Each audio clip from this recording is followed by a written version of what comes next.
What's up, Fight House fans? We're back with episode 11. It's going to be another good week. It's me, Jason Sutcliffe, with Tristan Keddy. And we got a good one for you.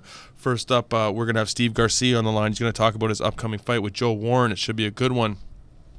We're going to follow that up with an interview with Derrick Krantz, who's coming off his welterweight title win at LFA 12. And we're looking forward to that conversation as well. And we're going to close out the show today with Lazar Stojadinovic. Looking forward to that. Lazar is always an interesting dude to talk to, and he's got some big news about an upcoming fight, so we're really looking forward to that. So tune in, stay with us. We're going to be back, and we're going to have Steve Garcia on the line. We look forward to it. Let's go. Garcia versus Walker. Steve Garcia catching Cody Walker coming in, the left hand right on the jaw. That is all she wrote. Look at the eyes of Cody Walker going blank. What's up, Fight House fans? We're back. We have Steve Garcia in the house, the Mean Machine, Bellator bantamweight. How you doing, Steve? Welcome to the Fight House. Thanks for joining us, man. I'm doing good, man. How you doing? Appreciate you having me on. Absolutely, man. We're doing real good. Got a big fight coming up. But before I get into that, man, last time out, you got all the way to the weigh-ins with Joe Tamanglo. Talk about that, how that felt, man. You go through the whole training camp, you cut the weight, you do everything, and you get there, and the fight flops on you, man. Like, how did you feel when that happened? It's definitely a devastating feeling when it's happening, just because you train so hard. We had 3 weeks to prepare for this fight, and I was actually pretty heavy, and that was probably my biggest battle. Was making the weight.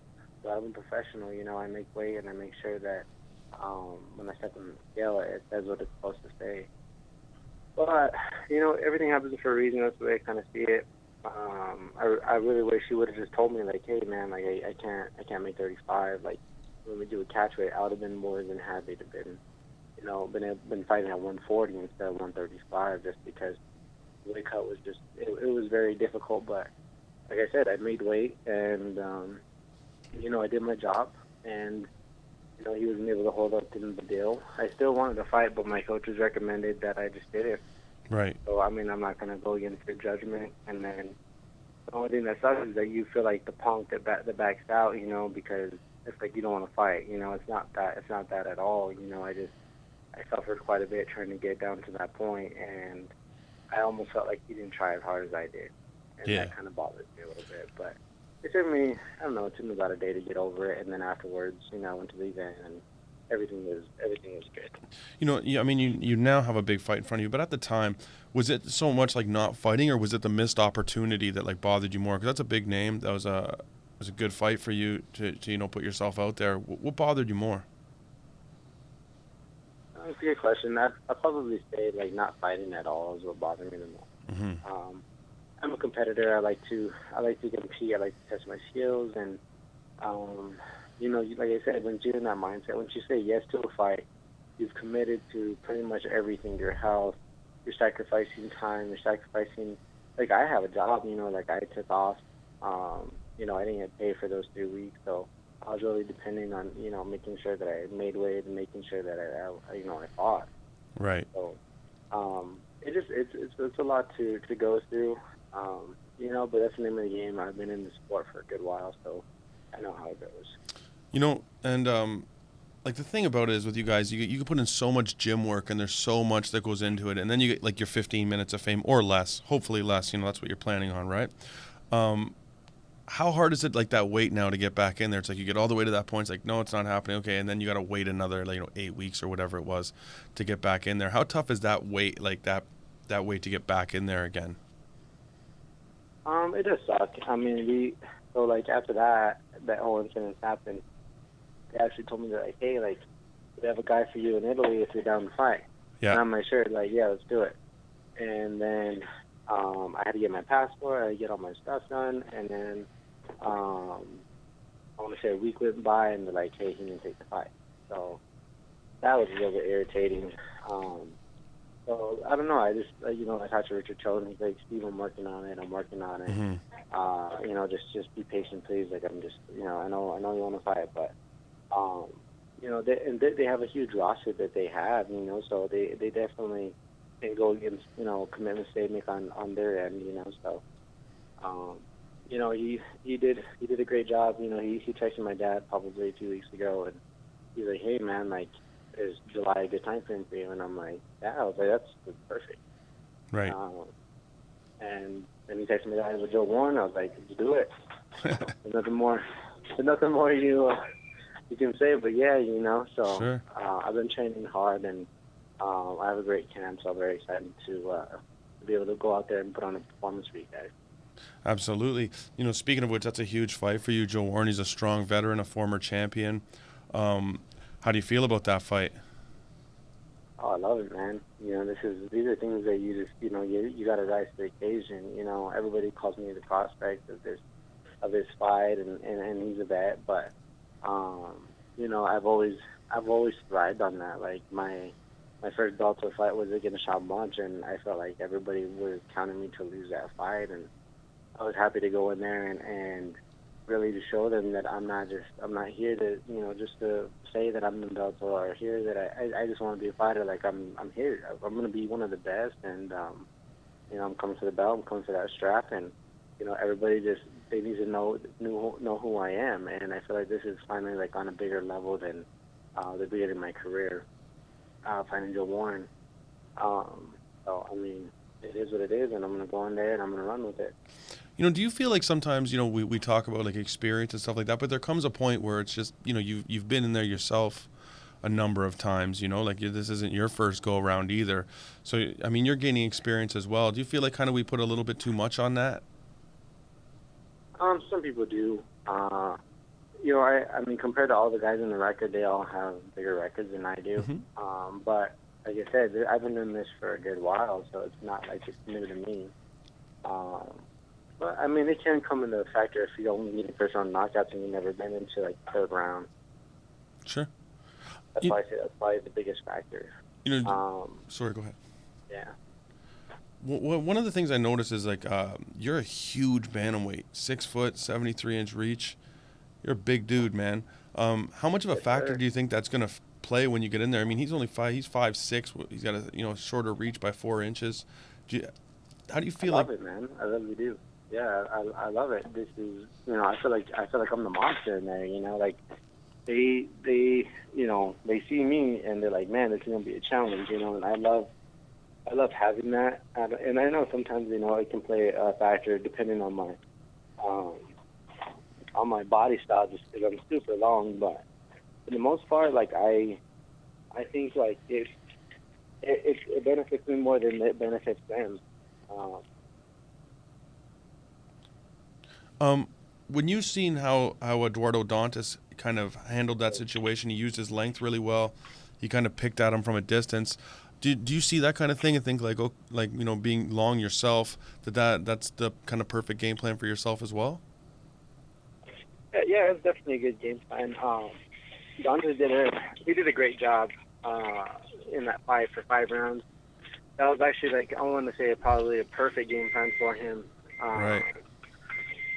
But honestly, I'm not really content with anything besides knocking people out. Fair enough.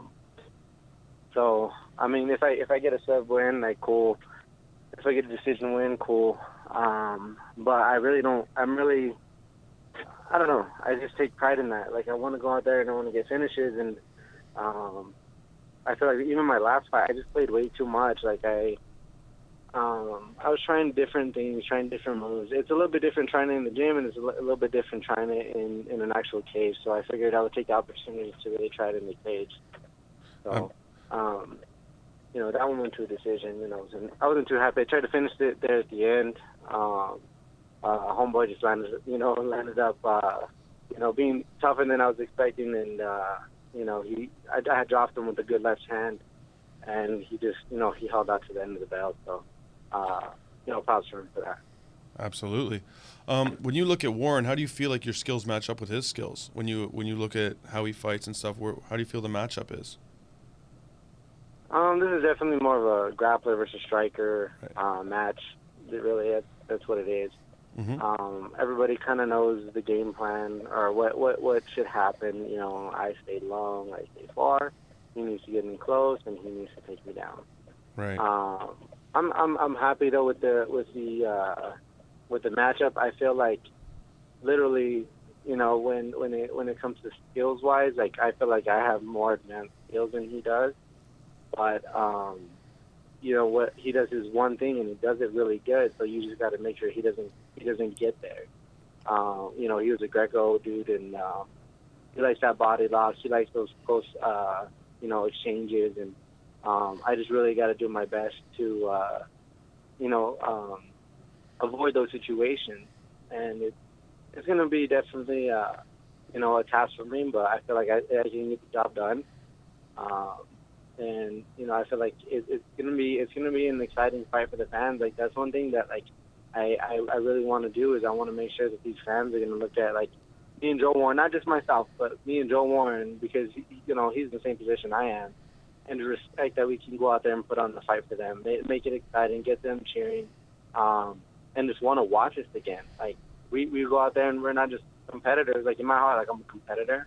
But Right. I want them to see that, you know, these guys can get it. You know, these two guys that want to put everything out on the line and, you know, give us a show. You know, speaking of which, you're a guy that's right on the cusp of being a contender in that division. I mean, you're right there. This is probably the fight that catapults you there. Are you looking forward to being able to catapult yourself, like kind of off of Joe Warren? Because the guy's a vet. He's been around a long, long time. And, you know, a big win over Joe Warren kind of throws you right into that. Are you looking forward to that, just being able to move yourself up through him? Yeah, like it's cool. Like everybody's like talking about like are you using it for stepping stone, and that's not necessarily my route or my plan. If it happens, it happens. I'm gonna go out there and compete to the best of my ability. I know that he's a big name. He's very well known in the Bellator world and in the MMA world as well. He's been around for a long time. Sure. So you know you got to give your respect where it's due. And he's two-time former world champion. You know, so that doesn't come easy. It just doesn't. So he's put in the work to get where he got. And but you know, I think the same way for me. You know, I've put in a lot of work, sacrificed a lot. To get where I'm going, so you know I feel like I'm the newer breed. I'm coming in, I'm coming in hot, really. You know, Yep. I'm ball straight in, and I'm gonna take advantage of every opportunity I can. If that means winning over Joe Warren is gonna put me in the mix to a title shot, then so be it. How do you see the fight ending when you visualize it or whatever? How do you see yourself finishing Joe Warren? I definitely see it finishing in the second or third round. I don't want to say anything specific. Mm-hmm. I visualize myself knocking him out. I visualize myself TKOing him. I visualize me just catching him, trying to shoot in. So you really start feeling that more when you're in the cage. So that's the beauty of it. You really you can't do it yet. You have that build up to the fight, so it makes you want to get a little bit better each and every day. Sure. Speaking of getting better with it every day, I know you put some rounds in with Jose Shorty Torres as he was preparing for his fights too, and he kind of has that similar plotting pressure style where he has to get inside. How valuable were those rounds now that you're going to get in there with a similar kind of guy? Yeah, it kind of sucks because I really like the guy Jose. We call him Shorty. I don't really know Jose, but yeah, he call him by Shorty. He was definitely a big help in the Mongolo camp, which unfortunately didn't happen. Right. So I think he's back in Chicago, or he's at the Muscle Farm camp with TJ Dillashaw. I don't know where he's at right now, but yeah. I wasn't able to really utilize him for this fight against Joe Warren, but we have guys that are very similar to that, and we have Ray Borg, we have John Dotson, we have Diego Sanchez that I'm working with. And, I've actually been working a lot with John Jones, and he's been kind of guiding me on certain things, and I love picking his brain just because the guy is definitely one of the greatest of all time. Sure, so, absolutely. To me, it's a privilege, and I'm excited to go out there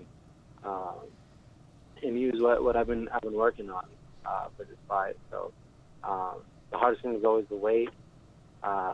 in the build up to the fight. But it is what it is, and I just got to embrace it. So Sure. that's really all it is. Embrace it.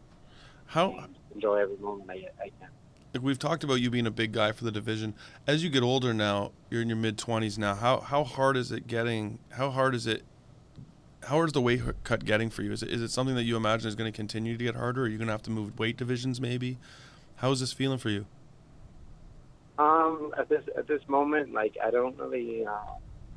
It all depends on how soon I get the call. I mean, like, when I was fighting, or when I was going to fight in Mongolo, me and my dad, we actually hit a hard strength training. Because we were expecting, they've normally given us about 2 months to 3 months in advance. Right. For a notice, of a fight. Right. So this one just popped up randomly, and I was just a very strong 165, and I got down to 135, and it was not the easiest thing. But like I said, I'm very disciplined. I sacrificed a lot, and I cut the weight. But normally I'm walking around about 150, 158, 160. So it's only it's not very much. It's not the hardest thing for me. Okay. At least right now. Everybody's like, dude, you're gonna have to move up. I can't believe you make 35. And if later on I will, maybe maybe I'll have to. I don't know. But right now I'm making weight. I feel good in there. I don't really feel like I'm struggling. Like I'm gassing out or anything like that. So, essentially right now the plan is to grab the 135-pound belt, and I guess we'll figure it out after that. Maybe we'll look for a 45. All right. Belt, but Speaking of the belt, we'll the division's wide open right now. A win over Warren could put you right in line for that. Is that something that's on your mind? Like a big finish could put you right in that title shot, right in that title contention? Yeah, man. I want to make a statement, and I want to call it either Caldwell or Dantes. I think they're going to line that back up. So whoever wins that, that's what I want. Everybody wants to see Dantes in a good fight, and lately he hasn't really been in any good fights. I mean, he's had more favored fights, but when he fought Joe Warren, I mean, he really just stuck with his game plan, lit him up with a 1-2, and it was perfect. But there was no back and forth. There was no fireworks between the two guys, and I feel like my striking will allow me to test him, and that's definitely the goal to get to. I think that I can figure him out. I can go in there and utilize my strikes and his strikes, and give the fans what they want to see. Oh, yeah, definitely, man. It's definitely a fight I want to see. I'm really looking forward to that because I feel like it's inevitable that it will happen sooner rather than later. And listen, I really want to thank you for spending some time with us here at the Fight House and joining us. I know you're a busy guy. I appreciate it, and I look forward to the fight, man. Awesome, man. Thank you for having me. Appreciate it. Absolutely. Have a great day. You too, man. Thanks, Steve. Bye. That was Steve Garcia, folks. He's probably one of the most promising up-and-comers in the division right now, in Bellator, really, as far as prospects go. Well, anytime you're at Jackson's and you're hanging out with John Jones, learning from John Jones. Well, it's interesting because he's similar to what John Jones is, and if you look at like size-wise, like his build for the bantamweight division is very similar to John Jones's build in light heavyweight. So there isn't a more perfect guy for him to be learning from and picking his brain. It's a perfect exactly, yeah. relationship for him. Yeah, he can try to keep away from the John can try to teach him how to take down defense and how to stay away from the wrestler and all that stuff. Sure. He's good, man. And like you said, if you're training at Jackson's, then you're well-rounded. Mm-hmm. You know what I mean? There's not going to be any glaring hole in your game. It's like Joe Warren at Team Quest with Chael every day. That's a little different. It's the same. It's funny. You know exactly what's coming your way. Yeah, you're dealing with the same. You know exactly what you're getting yourself into, So it's going to be good. It's going to be an interesting fight. Plus, Joe Warren's like 40, man. I really feel like he's getting, when you see them match two people up and it's clear what they're trying to do. Mm-hmm. It's like they're trying to throw Steve, move him up the ladder and put him into that. At least Bellator's at a place now where they have that depth and and fighters that have been around for that long and that kind of had that kind of success. Yeah, absolutely. This is what I feel like they should be doing. I've been saying this all along. Like, quit quit advertising like all these guys that have, you know, are war tested, whatever, you know, old UFC fighters and stuff like that. Like, you got so much young talent, like Steve Garcia. Like, start pushing these guys. Yeah, and test them. Start promoting these guys. Yeah. Get them up there. Give them a Joe Warren. Like, I feel like this is a passing of the torch at bantamweight. It's like Joe Warren's going to kind of drift into obscurity, and that's not. I like Joe Warren. I'm not trying to be an asshole. No, I understand. But it's like, it's the truth. He's 40 years old. You know, he's been a champion.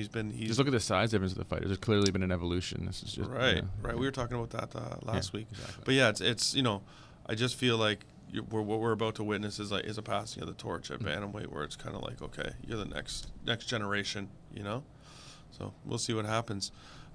Next up, we have Derrick Krantz, the LFA welterweight champion. Really looking forward to that conversation, find out what's up with him and what he's been doing since winning the title over Ben Neumann, and look forward to that. So we're going to be right back with Derrick Krantz on the line. Thanks a lot. Ladies and gentlemen, your referee Joe Fitt calls a stop to the action at 55 seconds into the second round, declaring your winner by TKO and new LFA welterweight world champion, Derrick Krantz. What's up, Fight House fans? We're back. We have Derrick D-Rock Krantz on the line, the LFA welterweight champion. How you doing, Derrick? Thanks for joining us here at the Fight House, man. Doing pretty good. Thank you for having me. Absolutely. How's everything been since a big title win, man? You still celebrating? Yeah, I took a nice long week off, went camping, took my family out to the water, and ate lots of food. Nah, I bet you did. Seems to be the going thing after the fight, man. After the weight cut and everything, everyone's going straight for the food. I get you. You're exactly right. Yeah. You had a big fight against Ben Neumann. When you were going into the fight, like he's a guy that doesn't like to strike so much. He openly admits, like, I'm not into exchanging punches with people. I just want to get it to the ground and kind of get it done. So was the plan for you to like hit him with something early? It seemed like you were throwing heat right from the start. Yeah, that the plan was going out there and making him uncomfortable, standing up. I knew eventually I was going to hit him.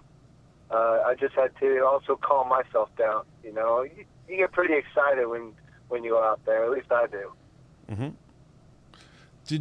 Was there a point in the fight when you realized like it was yours for the taking? Was there any moment in there when you had realized that it's yours if you want it? I mean, I guess you can say when I dropped him with the left hook, I knew the fight was over. You know, the one thing I noticed was he was trying to like keep himself at distance. He was throwing a lot of push kicks and stuff. Like I felt like from when you hit him the first time, like he kind of was unsure of what he was going to do from that point. If that sounds even makes sense, because he wasn't looking like he was trying to engage, at all. No, not at all. I was actually thinking he was going to try to shoot or try to go for a takedown after I caught him with that right hand, but it must have, it must have rocked him a little bit because, none of that happened. Yeah, he just seemed to be trying to stay distance, which wasn't really what I expected. Like you, I expected he was going to come out there and just nonstop shoot for the legs. So I didn't anticipate that at all. Did it throw you off when he didn't? No. I usually, when I go out there, I play the fight. I kind of feel the fight out. I got out of the habit of trying to force things, so I was studying my opponent, as we fought pretty much. So I wasn't really thinking about what he should be doing. I was just reacting off of him. When you were training, did you feel like it was going to be just a matter of time before you landed something flush and he'd be looking for a way out? I mean, before going into the fight? Yeah, like when you see his fighting style and stuff, and you kind of hear him talk, like did you know how you fight, like that what you bring to the table? Did you feel like you were going to land something flush, and when that happened, he would be looking for a way out? Absolutely. I visualized the fight many times the night before, and just watching some of his recent fights. I believed it was just going to be a matter of time until he caught a very big punch, and that was going to be the end of the story for him. I knew he hasn't been hit by me, so, I mean, my hat's off to Ben. He's a tough guy. Sure. I mean, he took a lot of punishment in that fight. Compliments to the terrible ref. But at the same time, man, I knew once I hit him, it was going to go downhill really quick for him. Yeah. Yeah, that reffing was terrible, actually, man. He took a lot of unnecessary shots at the end there before the ref finally stepped in. I agree with you. In my opinion, I believe he was verbally tapping. Now, he never said tap, but he was screaming. He was moaning out loud every time I hit him. And, in my eyes, that's a defeated fighter right there. Yeah. He didn't need to be taking any more punishment after that. Fair enough. How did it feel when they wrapped up the belt around your waist once again? I mean, you were the legacy champ, and now you're the LFA champ. How did it feel to get the belt back like that? Oh man, the belt's rightfully where it's supposed to be now. I had a hiccup, a year or two ago, but I'm happy where it's at, and I don't plan on giving it back to anybody. Right. You kind of, the first part of your career was kind of up and down. You had wins, you had your losses and stuff, but in your last 7, you're 6-1. You ran off a healthy little run. What changed that's allowed you to kind of string these wins together like this? I would say just my outlook on training. I just matured more as a fighter, really. Also, I realized that,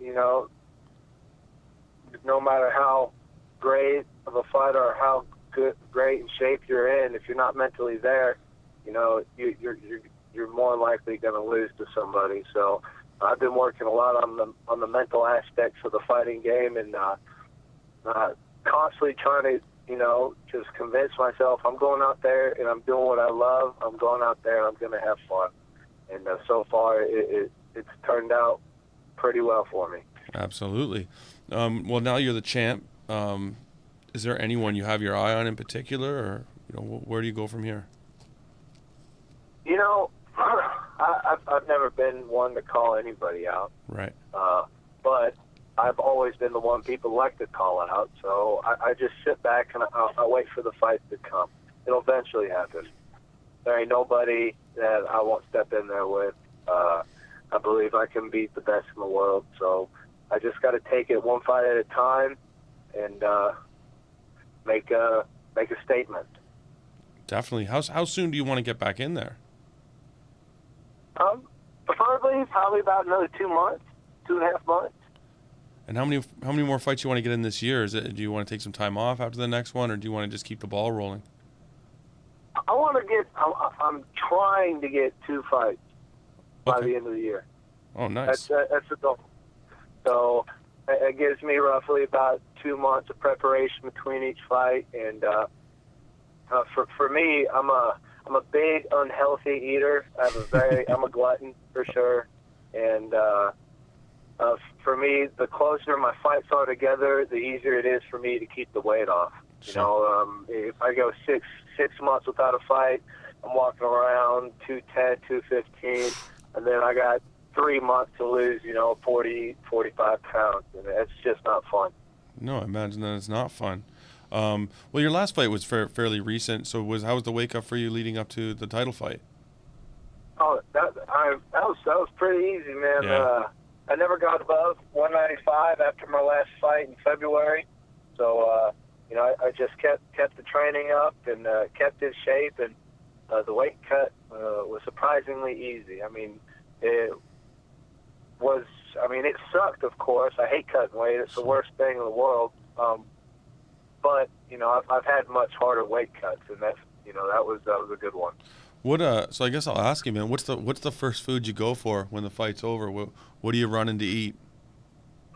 Well, normally I got a little ritual. I like to usually after I weigh in, of course, I got some fruits, and liquid to hydrate after my weigh-in, and then probably about an hour or two, I like to head to Olive Garden. Oh, okay. A nice little soup there, the Toscana soup, and I'm just, for some reason, I crave it after every weigh-in, and then I get me some, chicken Alfredo to let that digest, and I go buy me a steak and baked potato. I eat like 3 meals after the weigh-in. I like it.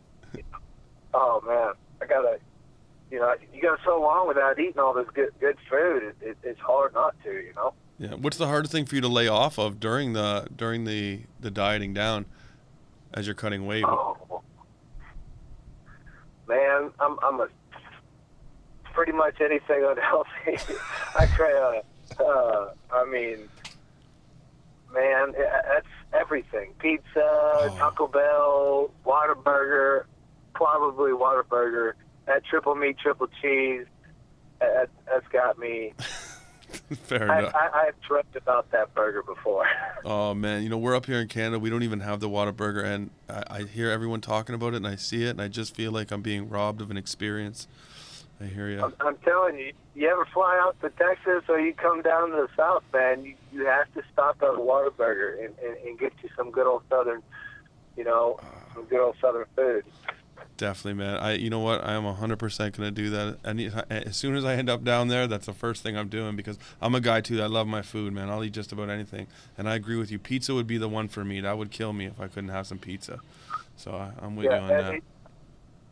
I'll say I've eaten pizza at least 5 times since my fight, which is terrible. Fair enough. It's just so easy. Man, I love it. It's so good. Back to the fight thing, man. The title seems to be the golden ticket to the main stage. How close do you feel you are to that? With your winning streak, you're 6-1. Now you got the title. How close do you feel you are? I believe I feel like I'm close. I feel like I should be there. But I mean, everybody knows it's not my opinion. It's theirs. So I just got to do my job and keep winning, and being more sociable, and get my name out there some more, and take big fights and win them. The one thing is, as a welterweight, it's arguably the most talent-rich division, and I don't know how much of an argument it is, because between UFC and Bellator, it's a gauntlet of killers, and most people aim for the UFC, but you're actually in the one division where people could make the argument that Bellator actually has the more talented welterweight division. How do you feel about that conversation? Each division has the pros and cons. I think in all honesty,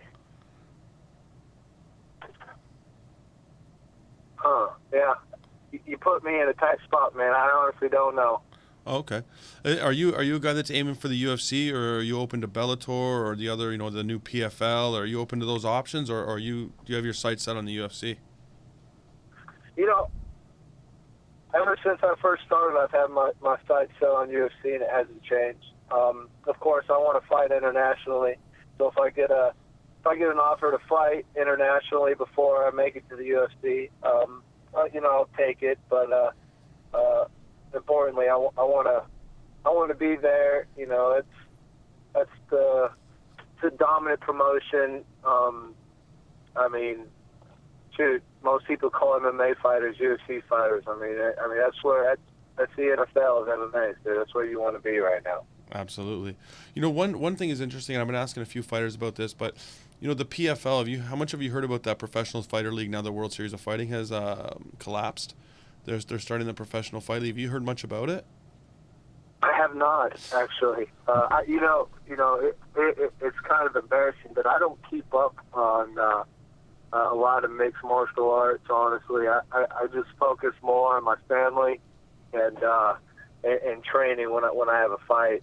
Every now and then I might watch a card, but I honestly can't tell you the last time I sat down and watched a UFC or Bellator or ONE FC card. Fair enough.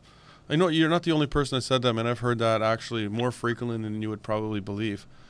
One thing about this is, though, what I've been talking to people about is the PFL, because the way fighters are paid and stuff, it's no secret that the wage is an issue when it comes to mixed martial arts. And the PFL, as they're starting up, they're offering $1 million prize to whoever wins the championship at the end of the year, because they're running it like a season. They're going to do it like the NFL or the NHL or something like that. So whoever wins at the end of each year gets $1 million. I think I've heard about that. Yeah. I read up on something like that. It seems interesting. I like it's something new. I like that. Yeah, and I feel like it's going to reach out to a lot of fighters when they start hearing numbers like $1 million, right? Like you got to put in a lot of fights to get $1 million. Yeah, for real. Yeah, so have you talked to LFA yet about another fight or a next fight or when that could happen? I did after the fight, and later on this year they plan on coming to my neck of the woods. So there's a really good possibility I'll be on that. But nothing's set in stone. So like I said, I kind of play it by ear, let it come to me. Absolutely. Listen, man, I really want to thank you for taking some time to drop into the Fight House and talk with us. I know you're a busy guy, and thank you very much. Hey, man, no problem. I appreciate it. Absolutely, man, 100%. And hopefully we can talk again when you got a fight lined up or something. We'll have you back on the show. We'll talk about it. For sure. I'd be glad to. All right. Thanks a lot, Derek. Have a great day, man. All right, you too, man. All right. Yellow. Yeah, Derek, the guy's tough as shit. Did you see the fight with him and Neumann? I didn't see it, no. No? I didn't catch it, no. It was ridiculous. He was just throwing bombs. Like, it was... When he hit him and he dropped, it was crazy. Well, you mentioned the referee did a bad job. Oh, my God. But it's his job. He has to go, right? He has to fight. You know what I mean? So he hit this guy with, like, bricks. Just bricks. It was devastating. And I know Ben Neumann, too, and I got a lot of respect for Ben Neumann. I've interviewed him a few times. Yeah. Real good guy. But he looked like a lion in there with, like, prey almost at one point, Like Newman's got an incredible ground game, but it wasn't even close to going to the ground. Yeah. It was just this guy throwing hammers and Neumann trying to avoid getting hit with hammers. Yeah. So I'm really looking forward to, he's an exciting fighter, man. I'm really looking forward to see what's next for him, and I'll be watching every one of his fights. I'll be tuning in for sure. Yeah, there's another title locked up. They have quite a few left. What's with LFA? They've had what, 12 events so far? So 12? Yes, 13 is Friday. Like, why not put some of these titles up for... Well, actually, Ed sort of said he talked about that. He said that he wants it to have value. Fair enough. He doesn't just want to make championships for making a champion. That makes sense. Yeah. Okay. He wants to make sure that the guys that he's putting into fight for it are earning it, and it's an earned spot. And you would, like, just like, for example, somebody like Krantz. Like, it was at the. I guess that was pretty soon, but. You think you get a title shot? Like, you think that fight would have been right away, considering he coming off of, well, I think winning it before. Maybe Krantz was solidified, but maybe Neumann wasn't. True. Right? Maybe they were waiting for, like, Neumann. Because he just fought, too. Ben Neumann fought one of the early events, anyway. I'm pretty sure it was, like, one of the first 4 or 5 events. Yeah. And so maybe they were just waiting on that. Like, waiting for, like, a number 1 contender to pop up, right? Fair enough. So...